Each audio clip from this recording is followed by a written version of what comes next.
We can start with the introduction of Ryo first, waiting some other audience, okay?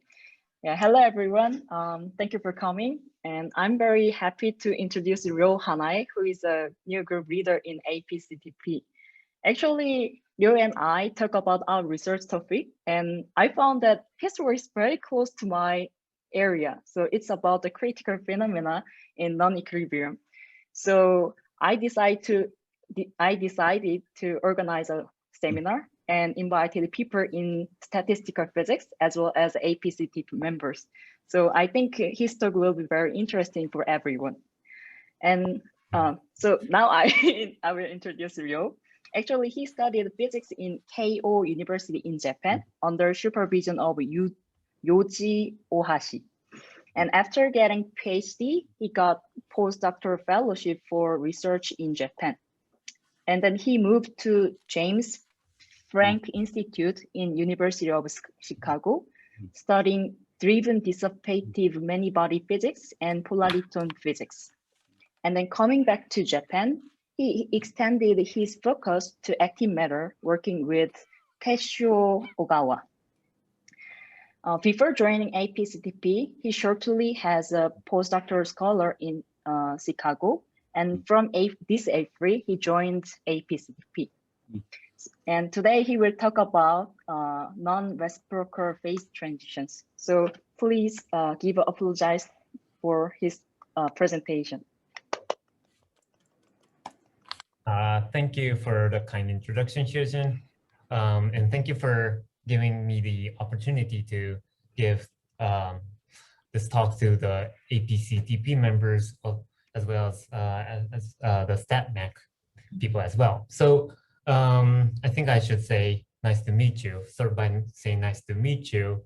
My name is Ryo Hanai, which is now started a group leader, a junior research group leader at APCTP from April. Apologies for for those of you who have not had a chat with me in person yet. I would love to do so after, and so take this as my self-introduction.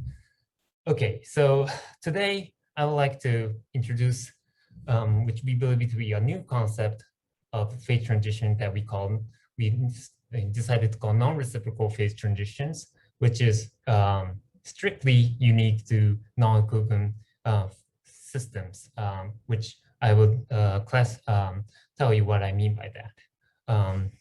So before starting, this is my collaborators, which most of the works are done in University of Chicago, advised by Peter Littlewood, and work with Michelle Fulford and Vincenzo Vitali at University of Chicago, and also with Alex Ellman and Yoji Ohashi-san from Keio University, who was my supervisor back when I was a grad student. Okay, so my primary interest is in what happens to many-body systems that is driven out of equilibrium. This is, which is along with a lot of many researchers recently. So this is largely fueled by a rapid development of the experimental progress, where in cold atoms, circuit QED, or extant Pluriton systems, there are systematic ways of driving the system out of equilibrium and controlling how the dissipation happens. Not only in these non-driven quantum matter, there are many classical systems as well, which is driven out of equilibrium, which you kind of see in your daily life.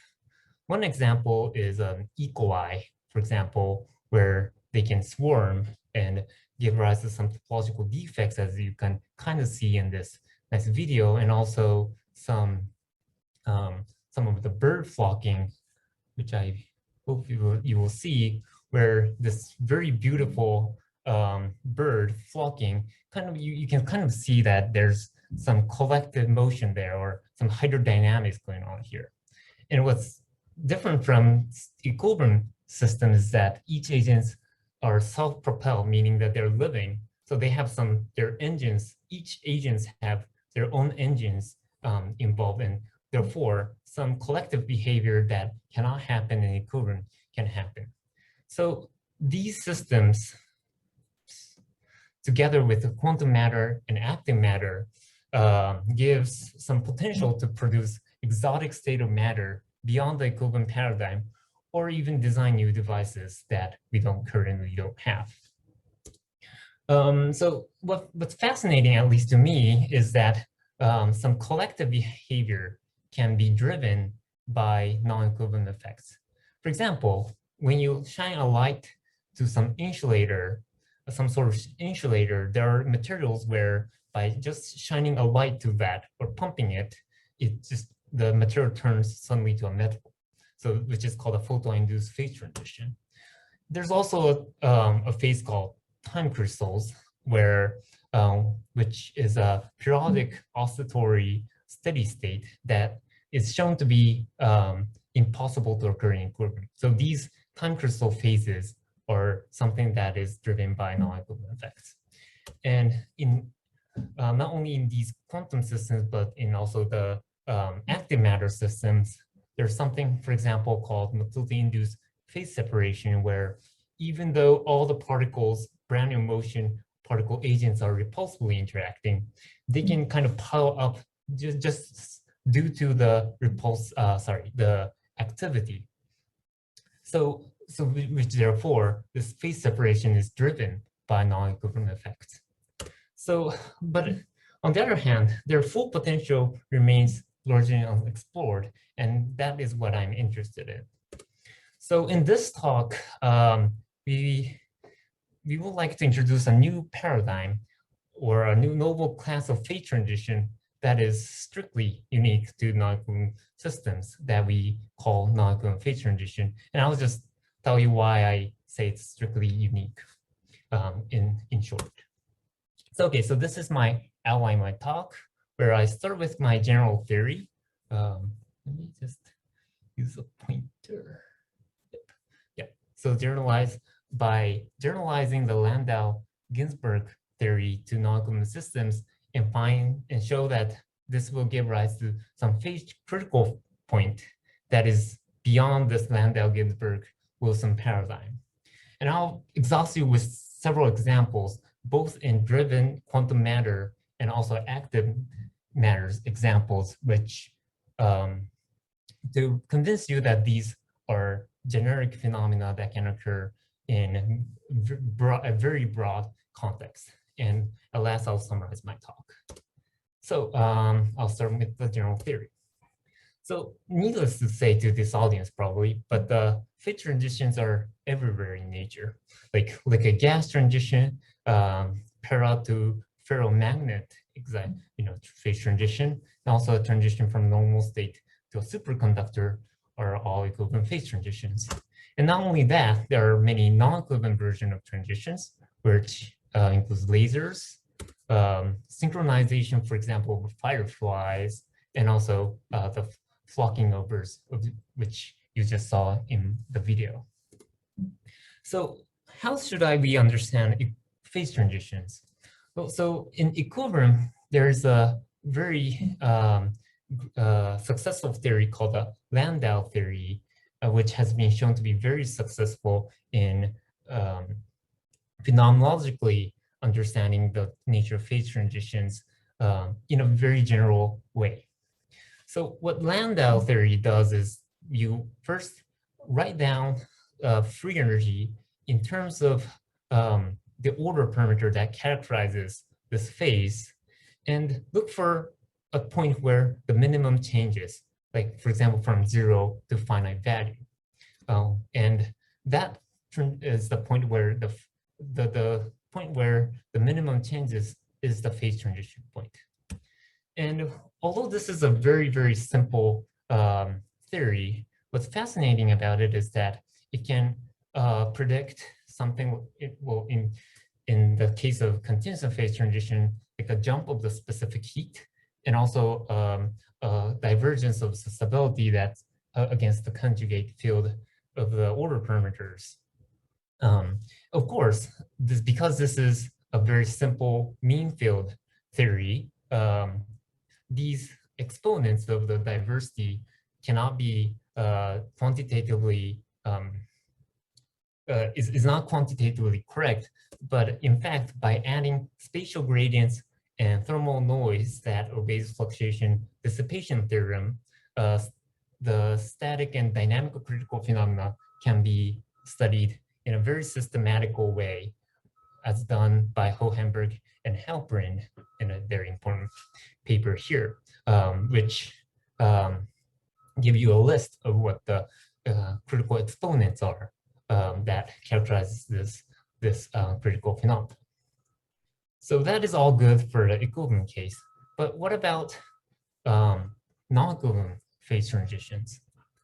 Well, and one might argue that the Landau theory completely fails because there's no free energy in the non-equivalent setup. Although that is certainly true, let me argue that the Landau theory still works to some extent in majority of the phase transitions that is known. So let me take an example of directed percolation. Oh, by the way, if you have any questions, please pause me and ask. So let me take an example of direct percolation. So the directed percolation problem is where you ask, you take a network that looks like this, where you have some channel open, which is in solid line, and some channels closed, which is in this dotted line, and ask what would happen if you pour the water from the top, meaning that where the water can only flow in the open channels. And here, the channel is open with probability P, and channel is closed with -B, 1 - B, sorry. And what would happen if you pour the water from the top is that it will just spread if the channel is open enough. But the question is, does the water spread all the way through, or does it stop at some point? It turns out that if your P, or the probability of the channel open, is too small, then there's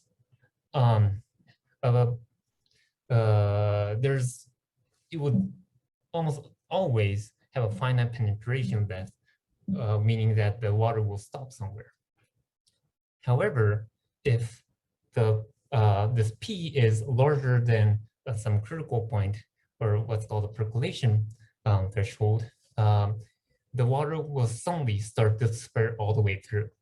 And at the critical point, there's some fractal behavior of this of the correlation length. So so this shares a lot with the known critical phenomena in equilibrium. So why does this happen, and how should we understand this behavior of this sudden transition? So to do this, let's decompose the events into piece by piece. So for example, if you look at this in detail, you see that there's a water that stopped, which I call a death event. And there's also some what we call offspring, where the channel, so in the death channel, the water stops, so one channel is lost. While here, one channel is divided into two, so the one channel is added. And there's another event that we call coalescence, where the two water just merges into one. So two channels go into one. So again, this is going to make the number of channels smaller. So at this very naive level, you can kind of write down the rate equation or equation motion for the density and see how this simple equation can give you a transition if you put the t equals to infinity. So if the death event is too large, it will stop. But beyond some critical point, the density will suddenly become finite, and that's the transition point. But the point that I want to make here is that you can kind of construct a Landau free energy or some generating functional that that can make you characterize this rate equation. So you can kind of sort of see how the the transition can be understood by minimization of this phenomenological free energy. So in that sense, the Landau theory still works. Well, of course, this is not the end of the story, where there's also some diffusion events, which I forgot to write down, where it can move, the channels can move spatially. And also, and more importantly, there's some stochasticity in this channel because the network is random.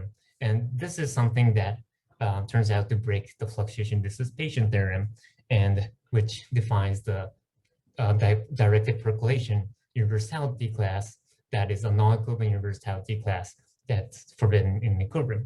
However, what I want to emphasize is that by tuning the noise, or by tuning some, the rules of this, the equilibrium counterpart can always exist. So you can kind of tune the systems in principle to make this non-equilibrium phase transition into an equilibrium one. In fact, this is mostly true in majority of the phase transitions, non-equilibrium phase transitions known in the field. For example, lasers, optical bistability that you see in some optical devices, and also Falcon transition in the motility-induced phase transition that I introduced. These can all be written as a derivative of some free energy in the mean field level.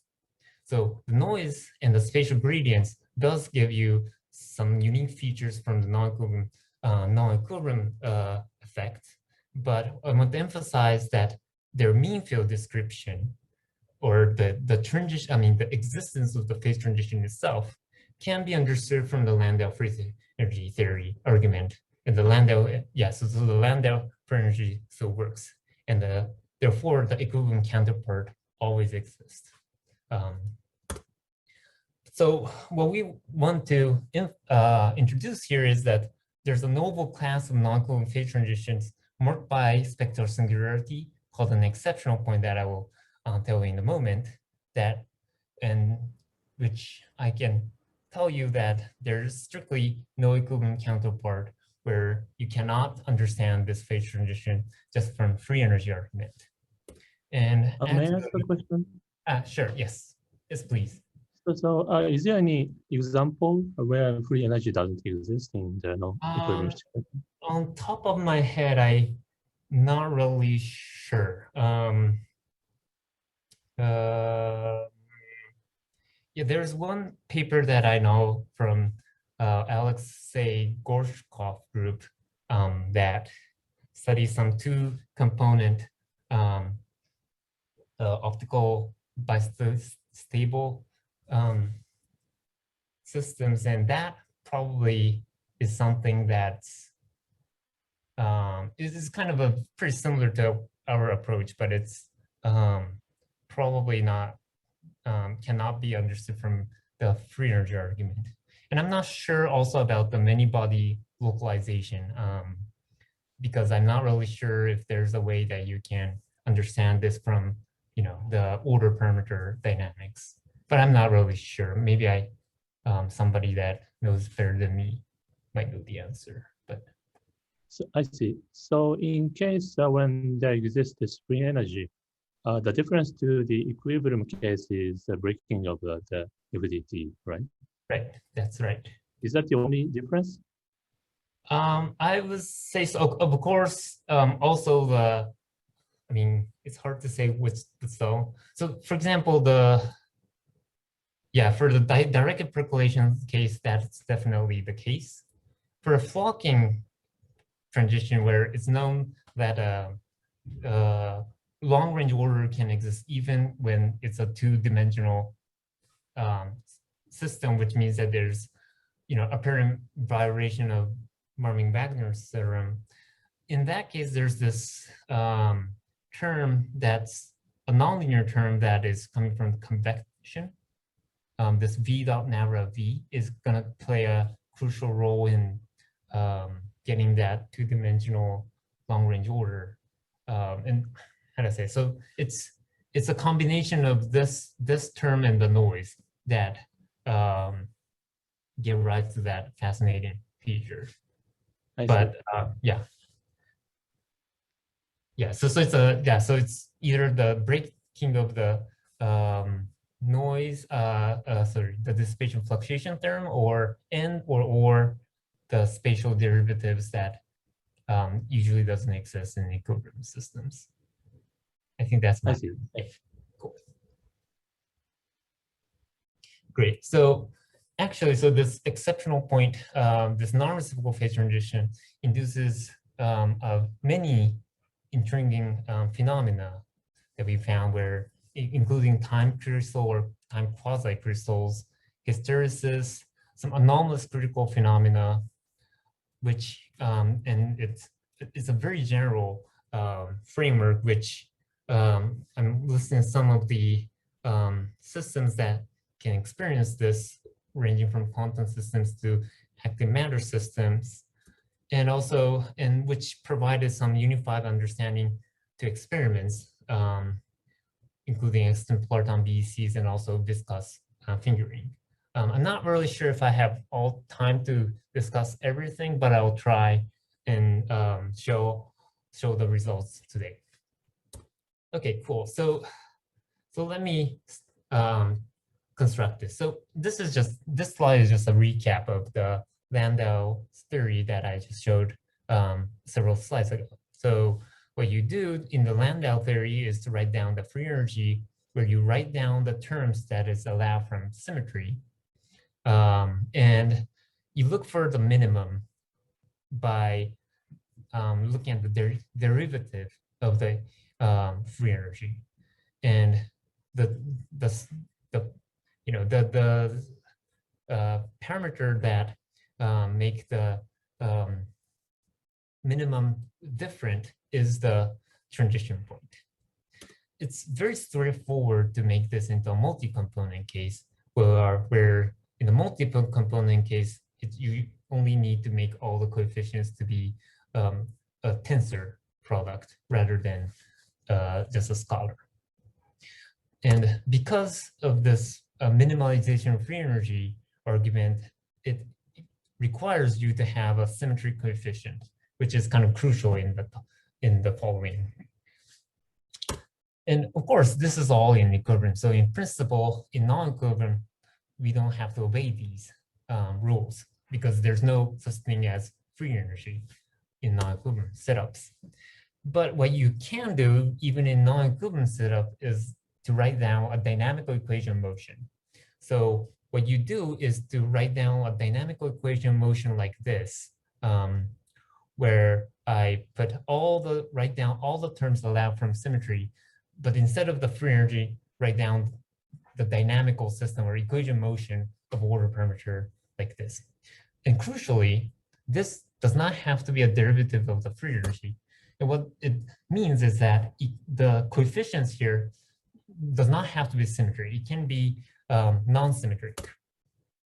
And as a result, for example, if you look for the non-equivalent steady state like this, this equation motion is characterized by a matrix that is nonlinear and it's non-Hermitian eigenvalue problem.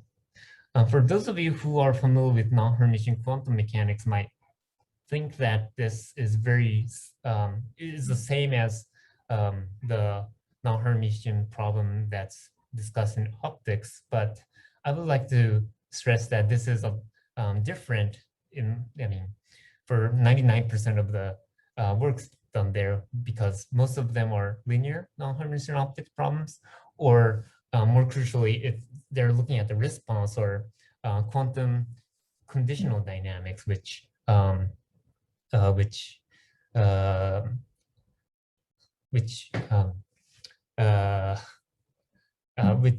does not consider the jump processes.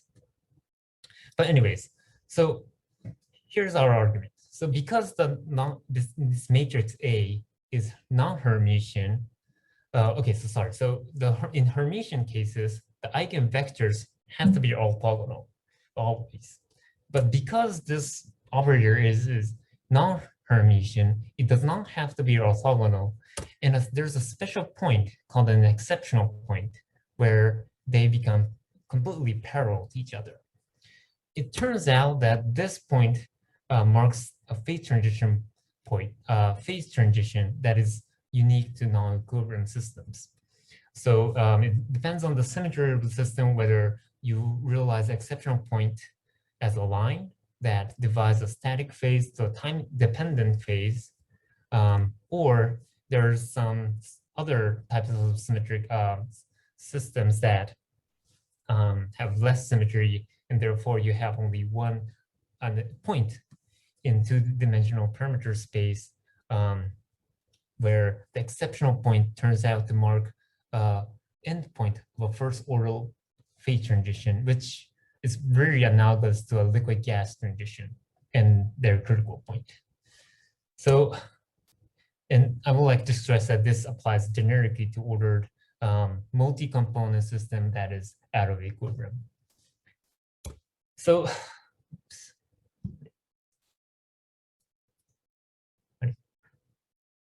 Wait, what just happened? Oh, okay, sorry, good. Yeah, so what this exceptional point implies is that the dynamics is characterized by non-diagonalizable matrix. And therefore, because this is an exceptional point, you cannot diagonalize, and it turns out that you need to triangularize the matrix if you want to. And therefore, you'll get this Jordan block form, and which means that there's one-way coupling or non-reciprocally coupling of the collective modes. So what I mean by that is this mode 1 affects 2, but 2 cannot affect 1.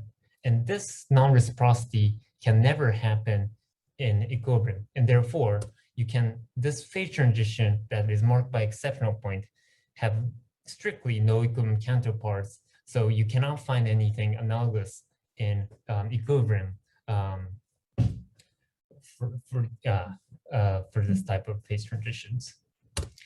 Yeah, so I would like to give, although there's many examples that we studied, I would like to give 2 examples that I believe to be very intriguing. So one is in driven dissipated quantum matter, which namely the exemplariton Bose-Einstein condensate. And also, and the second example is the active matter. And I do so because, of course, one reason to do so is to convince you that this is really not only a phenomenology, but you can really find this in real systems. Actually, in this quantum matter exemplariton systems, we do find some experiments that's consistent with our results. But also there's different physics behind it.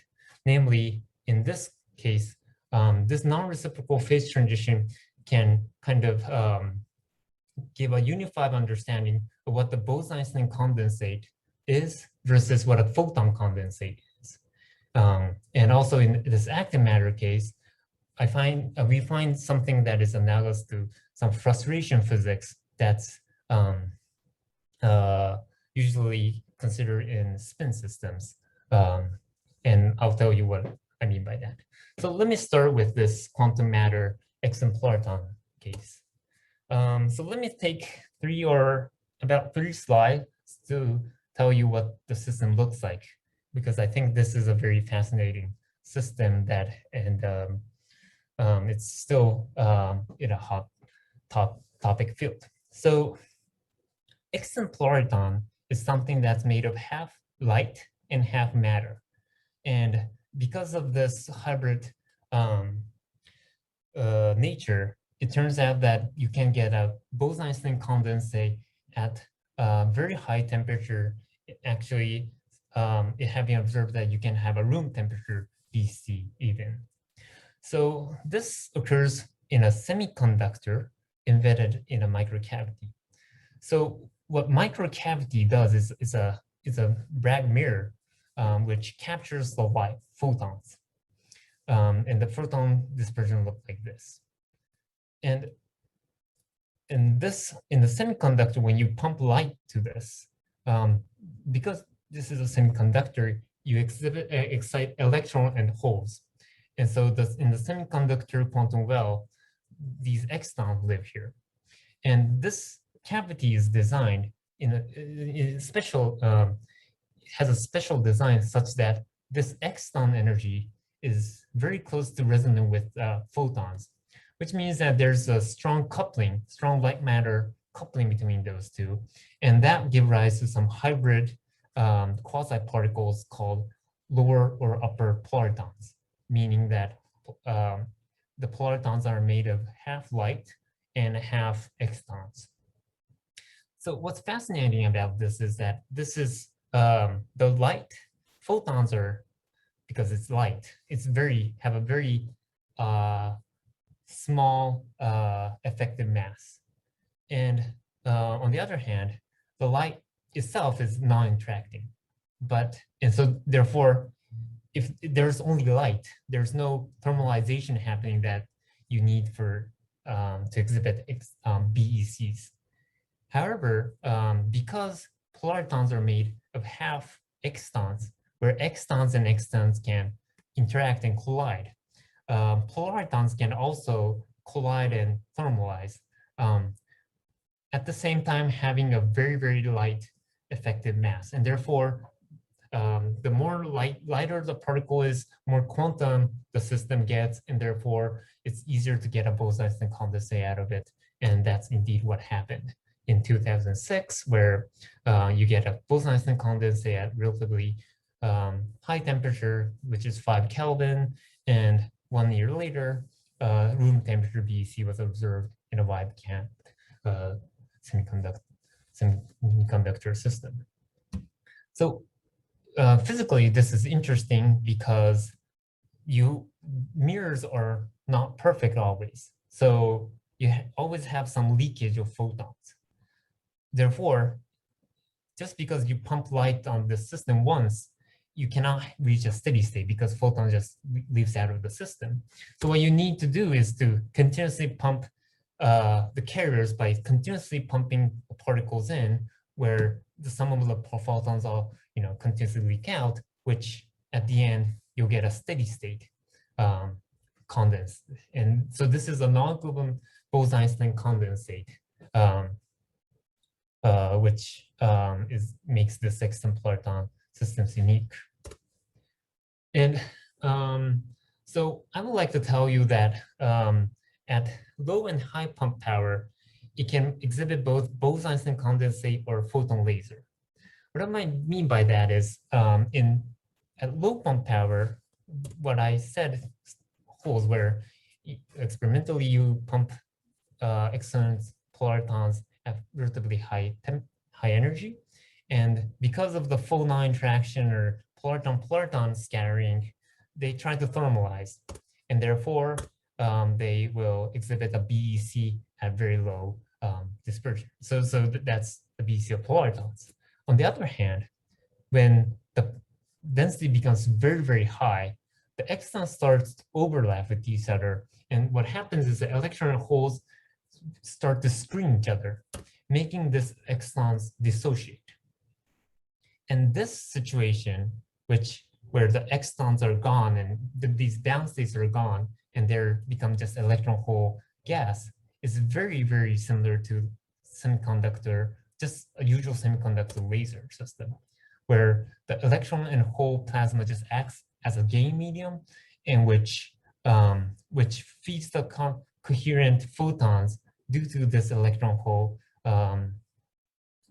population inversion.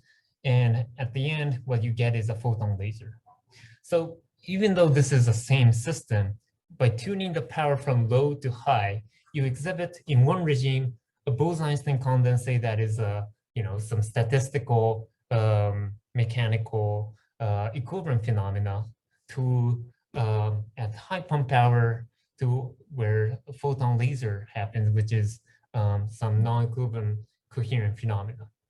So the natural question is these BEC and laser completely different concept, or so in particular, is there a phase transition in between BECs and lasers?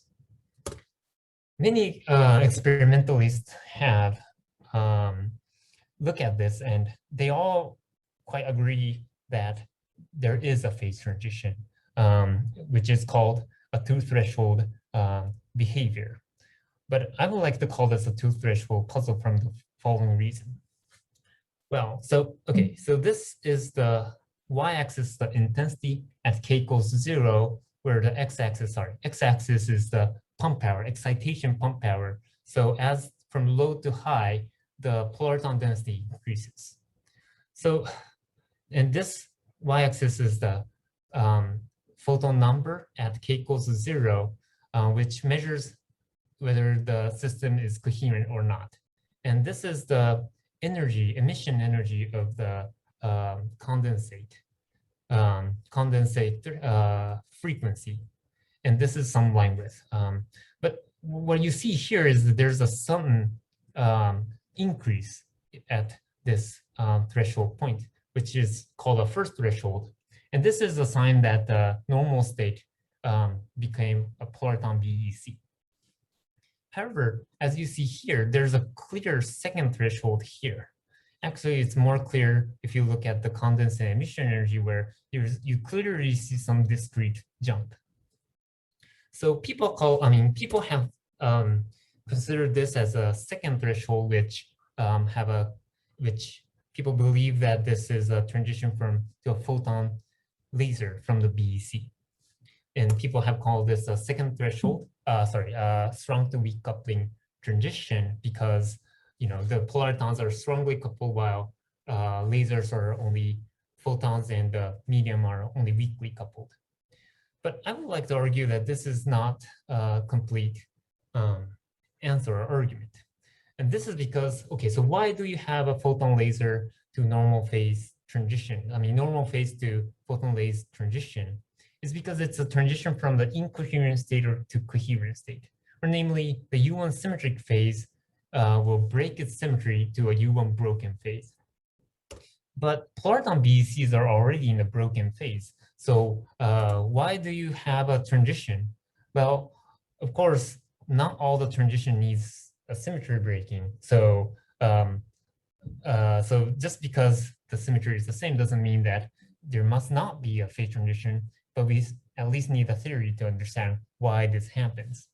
And of course, our answer to this is that this is a non-reciprocal phase transition that I introduced earlier.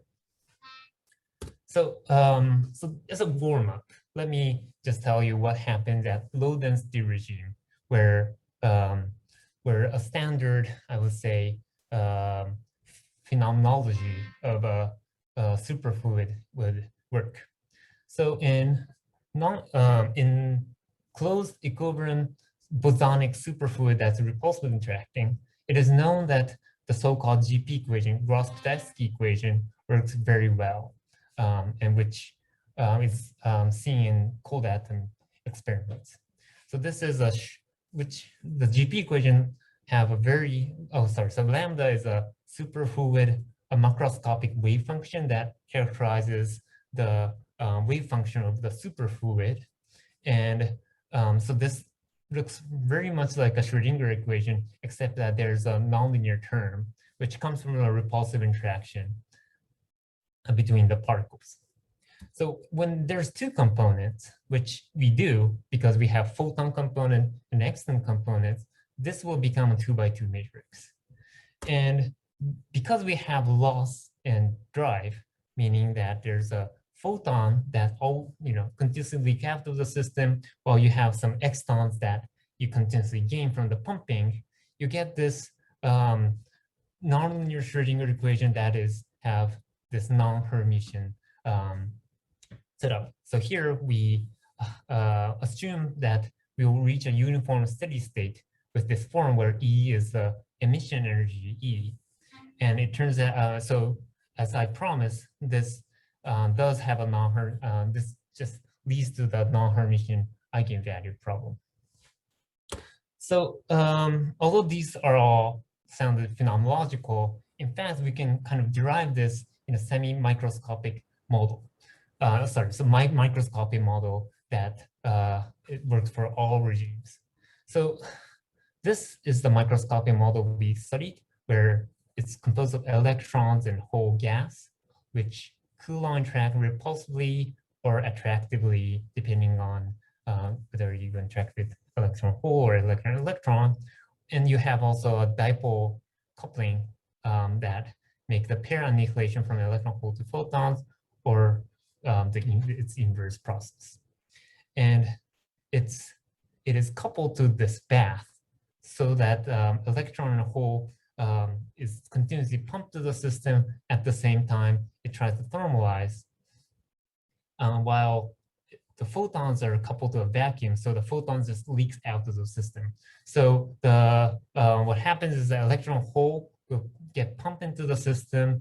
It turns some of the electron hole will convert into photons, and photon leaks out, and that will give you a steady state. This model is introduced by Yamaguchi at the Ogawa lab, and what he showed within the mean field approximation was that in the equivalent limit, it does give you the BEC limit. And in the intermediate regime, you get this driven dissipated GP equation that I just showed in the previous slide. And at high density regime, it turns into a semiconductor Maxwell-Bloch equation, which is a mean field theory for the semiconductor laser. So this model captures all the regimes that you see in experiments. And the question is, how does that evolve from BEC to lasers? So what we did is, well, the technical point doesn't really matter. We use something called the non-Keldysh Green's function method. But it turns out that if you write down the equation in motion and look at the steady state, you'll again get this nonlinear, non-Hermitian eigenvalue problem. So what can you say about this? Sorry, may I ask you a question? Yes. Can you go back 2 slides? Sure. Here in the pumping term, there's a the pumping is suppressed at larger lambda, right? Right. So what is the origin of this behavior? Oh, it's a saturation that, okay, first, what's the biggest one? So this is a phase filling effect is probably the biggest one, where, extons are really made, originally from electron holes. So if you fill too much, then the fermionic, because electron holes are really fermions, it cannot occupy more than one. And so that's kind of suppresses the growth of the extant numbers. So this is the bosonic excitation, right?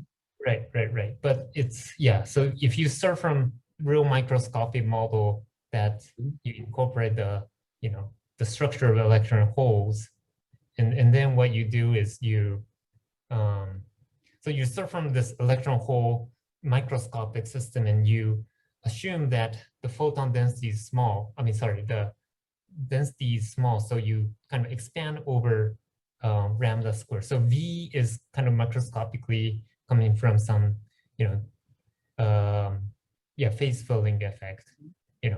That you can kind of in principle compute diagrammatically. I see. So this term arises from the microscopic, right. Right. Yeah, in principle. Yeah. Okay, thanks.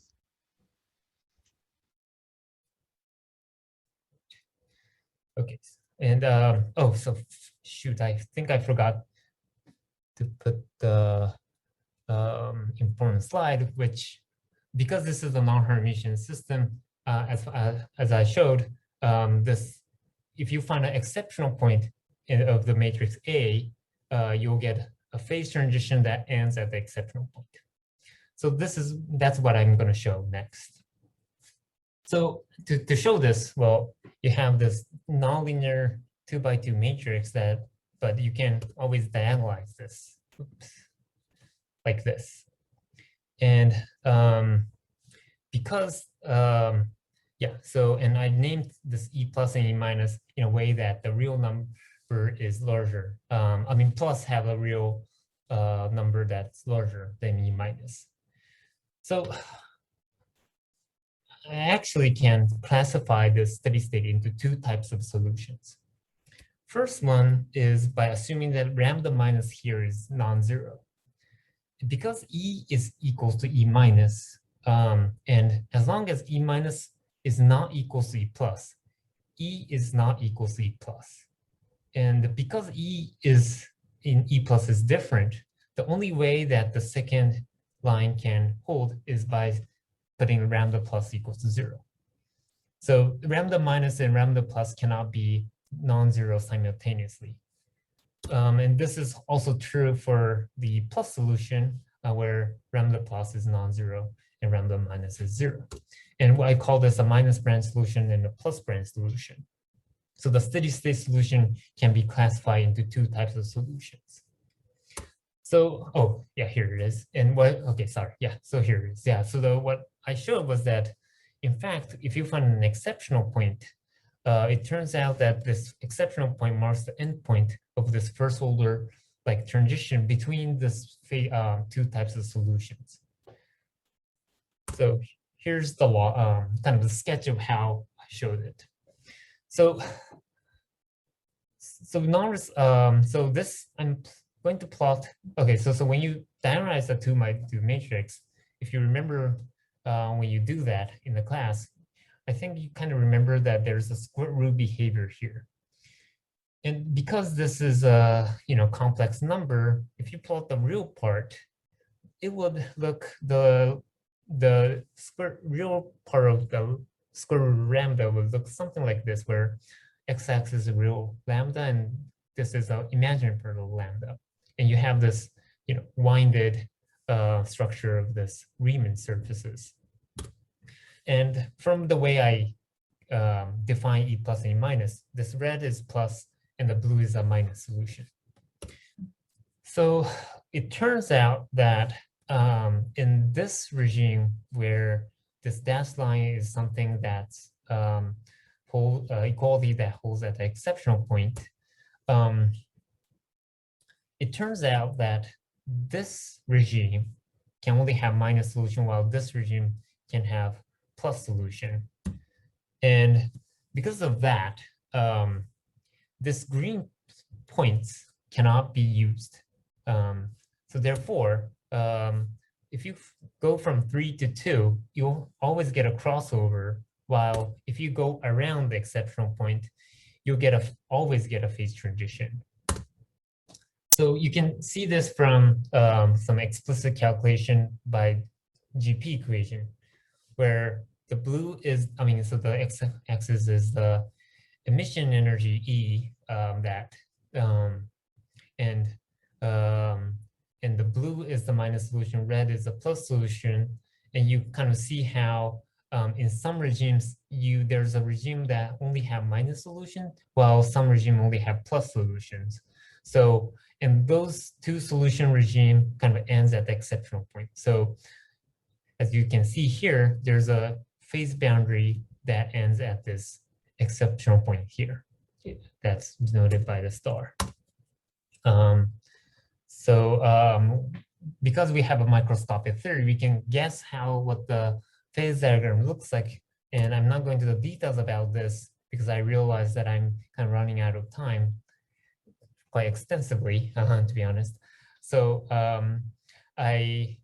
so you can draw a phase diagram, and it turns out that you do see a phase with a realistic parameter regimes. You do see a second threshold here in some regimes, which kind of matches with the regime that the second threshold happens in experiments. So I'll just go quickly about the exceptional point critical fluctuation. So what's fascinating about this is, well, of course, you have the phase boundary that ends at the exceptional point. And this reminds you of some liquid gas transition like this. So a natural question is, does this have a critical phenomena here? And the answer is yes. But it's a very fundamentally different mechanism from the usual one. So in a critical in the usual critical phenomena, what happens is that you minimize the free energy. And so when you have two mode, goes to the mode and the other mode, this less, and that's how you get a phase transition. However, in this critical exceptional point case, what happens is that this, because of the non-orthogonality that can appear because of this non-Hermitian nature, this critical point would exhibit a ghost mode that is kind of double degenerate, meaning that two mode kind of got coalesced at the critical point. And it turns out that this will give rise to some anomalous general fluctuation that diverges at 4-dimensional less, while which is to be compared to the usual case where Murray-Wagner theorem says that it diverges at 2-dimensional less. And also from some dynamical RG calculations, we can show that there's a new universality class that have some enormously enhanced many-body correlations that becomes little bit at as high as 8 dimension, which is, to be compared with the usual case of, like, say, 4 for the Ising model. Yeah. So okay. So I will have. Guess I have about 8 minutes.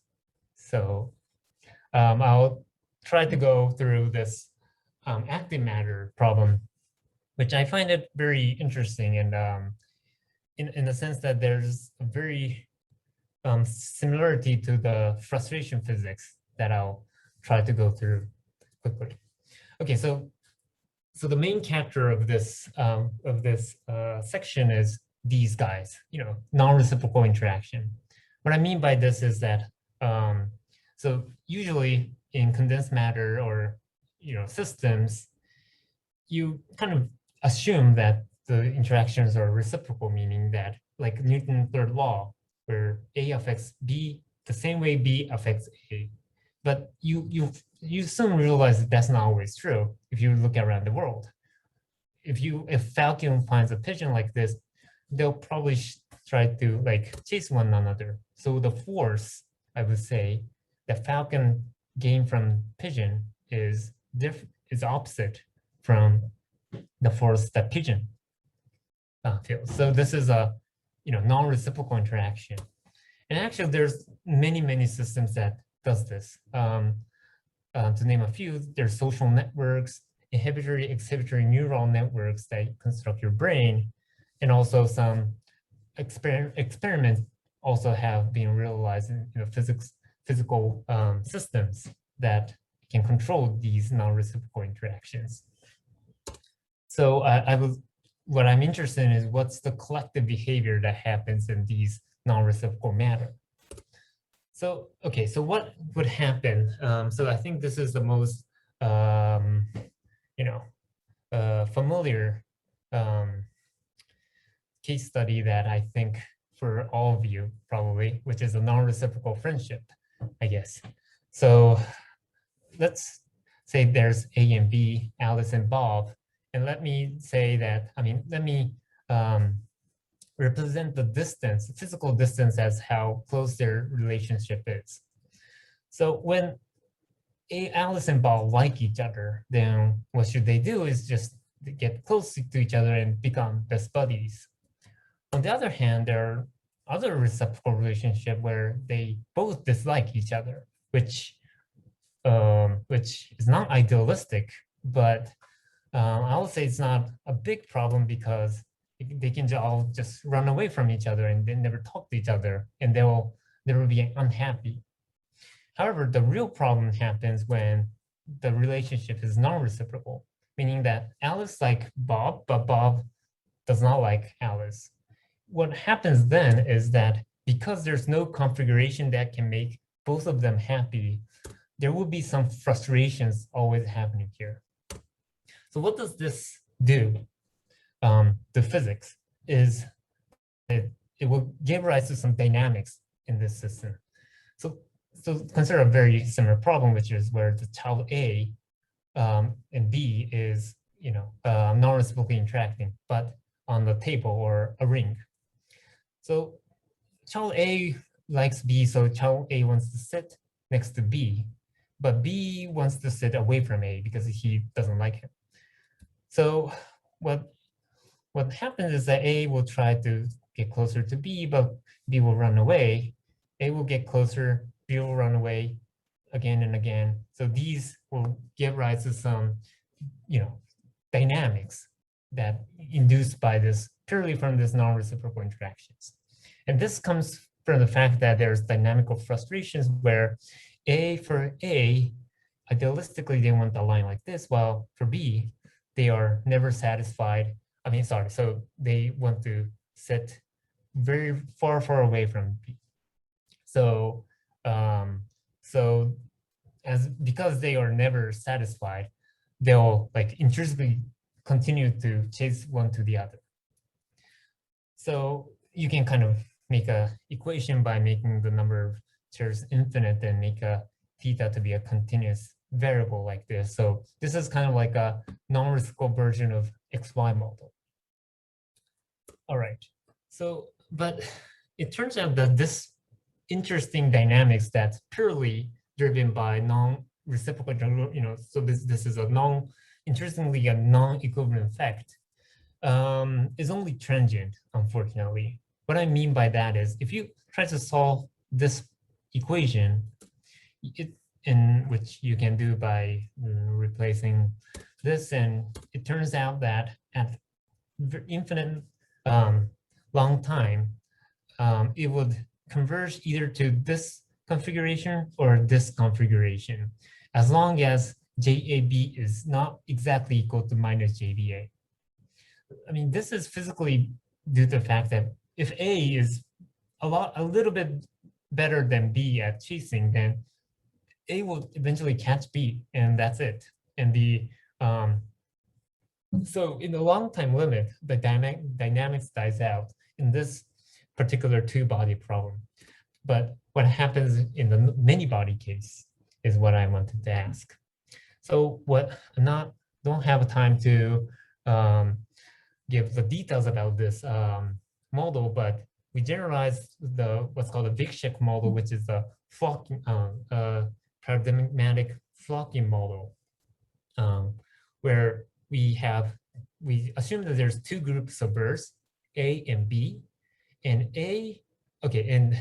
so each agents have position and a velocity, or some angle, and group A wants to align with group A, and group B also wants to align with group B, but group A agents try to align with B, but B does not like that and tries to disalign with A. And let's see what's going to happen.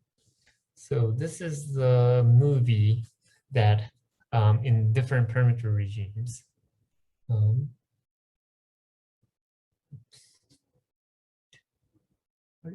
Sorry. Yeah, okay, good. So where you have disorder phase when the noise is too strong, flocking phase when for some reason the video stops, but oh well. So there's a flocking regime where both the angles are aligned, or there's a regime where what we call anti-flocking, where A and B disalign. But there's a regime where, it's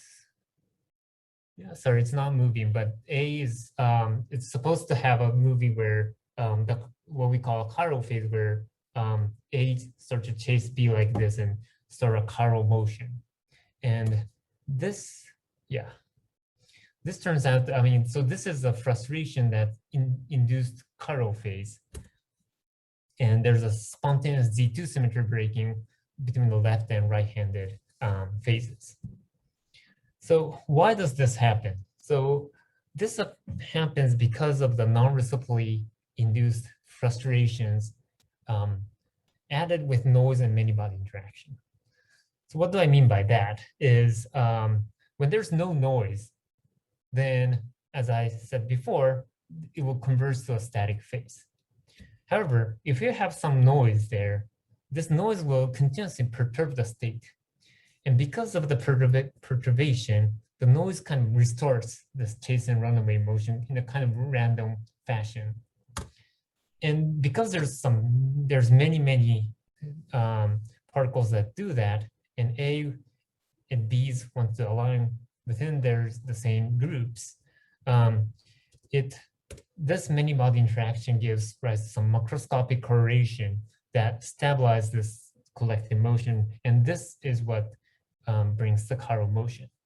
But as I said, this noise is very important, and this is very similar to some symmetry breaking that occurs in a frustrated system with what is called order by disorder transition, where again in the frustrated systems, some disorder or noise is kind of counterintuitively give rise to some order, which is kind of opposite from what you usually see in usual non-frustrated systems.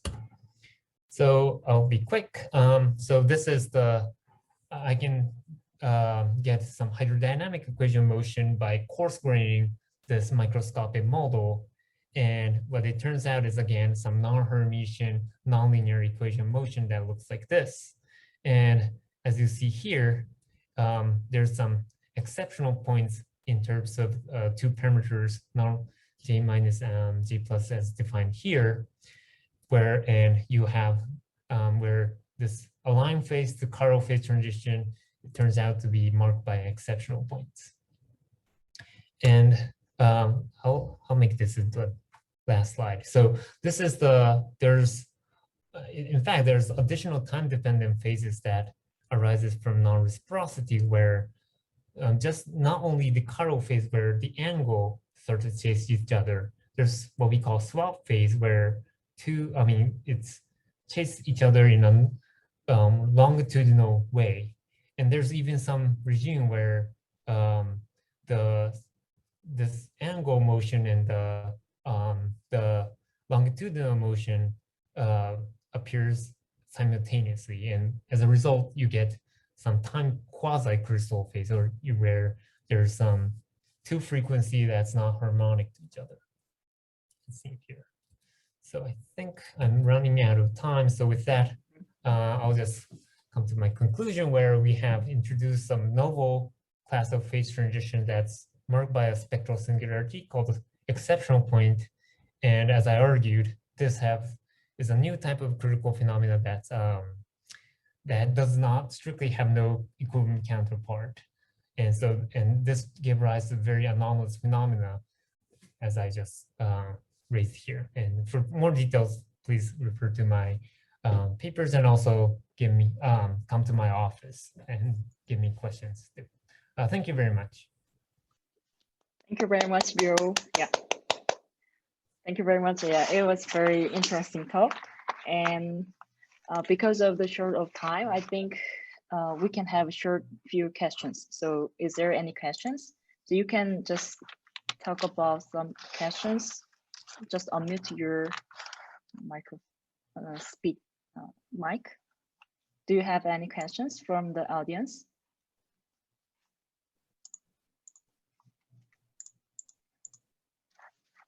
Okay, then while I'm very curious about one thing, and your framework is very general, I think, because usually non-equilibrium gives a non-Hermitian operator. So, but at the end, you said that for only two oscillators, sometimes there is a possibility that there is no transition behavior, so lacking phase. And so it looks like a noise is kind of essential ingredient to see the transition behavior.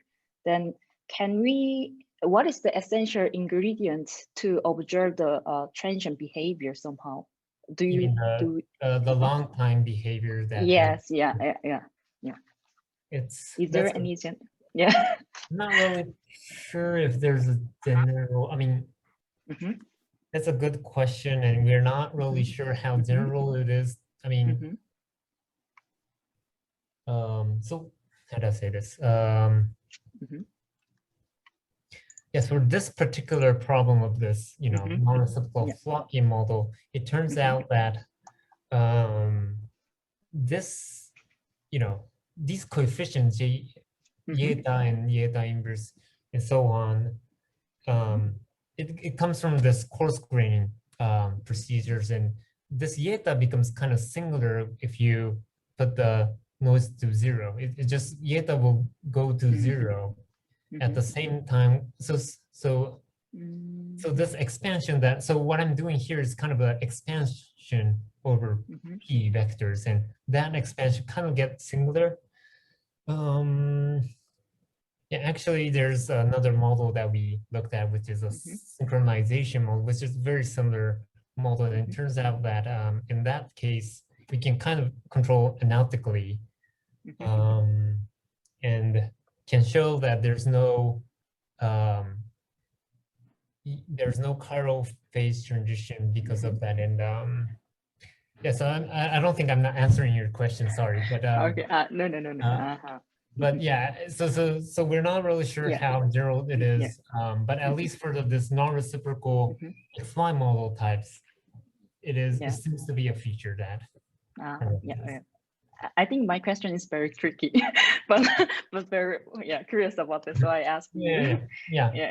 And actually, the other it's kind of question, but I want to make sure that my understanding is right. So actually, you find the kind of noble transition which can be arise from the Hermitian operator, and it actually happens. Non-Hermitian, sorry, So it actually happens when the eigenvectors aligned at the same direction. So that's why we can observe the transient behavior. So if we look at observe the transient behavior, so then there will be kind of two possibilities. That one comes from the symmetry breaking or ordinary transient behavior, and the other one is that comes up from the non-Hermitian.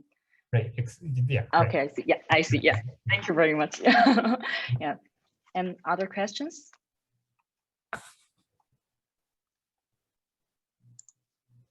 Okay. If you have no question, then I will close the seminar tour. And thank you again, Ryo Hanai. And if the audience have further questions, you can visit his office, or you can send an email to him. Yeah. Thank you very much. Yeah. Yeah, thank you. Thank you.